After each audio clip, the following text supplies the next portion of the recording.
get these out.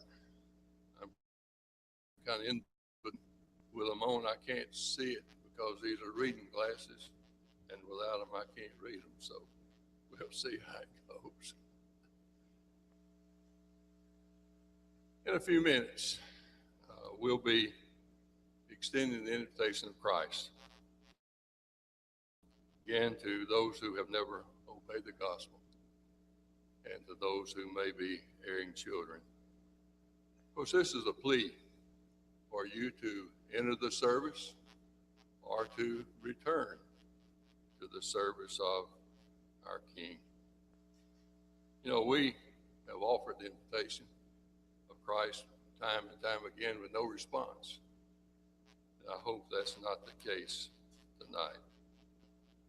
It gives me no pleasure to remind you that without obedience to the gospel message, there is no hope. Only the sad expectation of eternal punishment. This life is over. A few Wednesday nights ago, Coach Merrill brought us a lesson. Talked about a young lady he had a conversation with some time back concerning her need for obedience to the gospel, becoming a Christian. And you probably recall the excuses, some of the excuses she gave. You know, I don't drink, I don't smoke, I don't cheat on tests, a few others, indicating really that she thought just a good moral life was all you needed for salvation. But fortunately, she came to realize that she needed to obey Jesus' words recorded in Mark chapter 16, verses 15 and 16. He that believeth and is baptized shall be saved, but he that believeth not shall be condemned. In Matthew chapter 7, verse 21, Jesus said, not everyone that saith unto me, Lord, Lord, shall enter into the kingdom of heaven, but he that doeth the will of my Father which is in heaven. Hebrews chapter 5, verses 8 and 9 says, though he were a son, yet learned he obedience by the things he suffered, and being made perfect, he became the author of eternal salvation unto all them that obey him.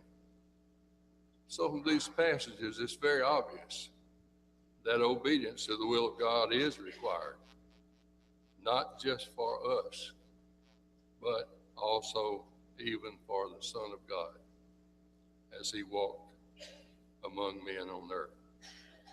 In our lesson tonight, I want us to look at 4 attitudes that lead to repentance. These are some things that I believe should cause us to want to obey God. You know, people, they don't just fall into obedience, so to speak.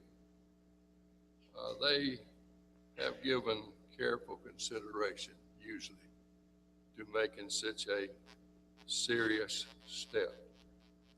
And I hope tonight that someone will take that step. So let's begin by talking about the first attitude, that being the attitude of humility. You know, when we look at God and really recognize how great he is, and we compare ourselves to that, it has to be an humbling experience. Isaiah chapter 55, verses 8 and 9 says, for my thoughts are not your thoughts, neither are your ways my ways, saith the Lord. For as the heavens are higher than the earth, so are my ways higher than your ways, and my thoughts your thoughts.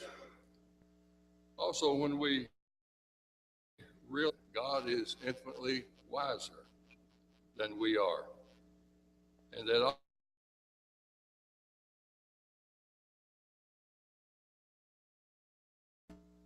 in 1 Corinthians chapter 9, verses 24 through 27, Paul gives us the key to gaining that reward.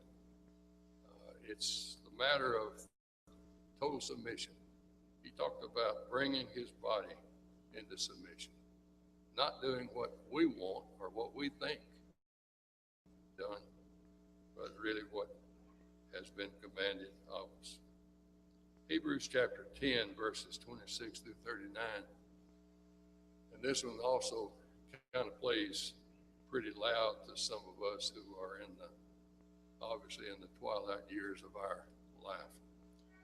It talks about if we fail to keep on keeping on in the face of trials, then we're going to lose our reward. So the message to us, particularly us older folks, don't give up. Don't stop now. The battle is almost won. And that ought to give us some consolation. Revelations 22, verses 12 through 15. There is no doubt that Jesus will return someday, and that he will separate the evil from the good. And what a difference those two groups of people will face. One, an eternity of joy, pleasure, peace, being with God. The other, eternal punishment.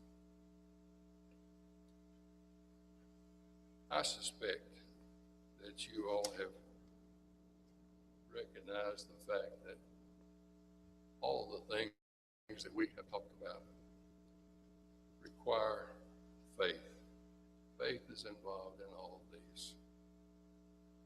If I believe that God is, and that he is the God described in the Bible, then I will humbly submit to him, because he knows best what's best for me.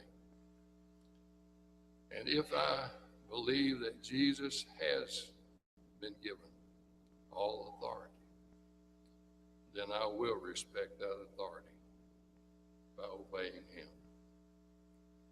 And if I believe that Jesus gave his life for me on the cross, then I will gladly obey his every command. And if I believe that Jesus will return and reward those who diligently seek him and obey his commands with a home in heaven, then that's exactly where I want to be.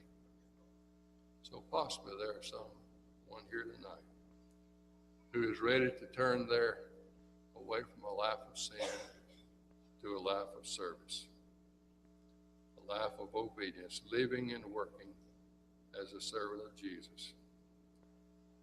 What do you need to obey? The initial conditions of the gospel, being to repent, or just returning to faithful service. We hope you'll make that choice as we stand and sing.